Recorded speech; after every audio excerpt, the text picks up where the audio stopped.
Dinajpur electric engineering workshop. এখানে বৈদ্যুতিক সর্বপ্রকারের মোটরের কয়েল বাধাই এবং রিপেয়ারিং করা হয়। বিক্রয়ের পাশাপাশি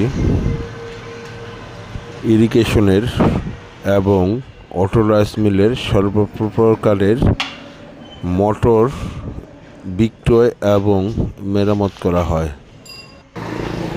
যোগাযোগের ঠিকানা: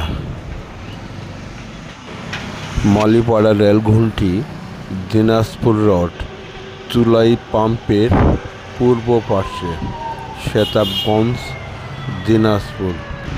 আসুন আমাদের দোকানে যোগাযোগ করুন।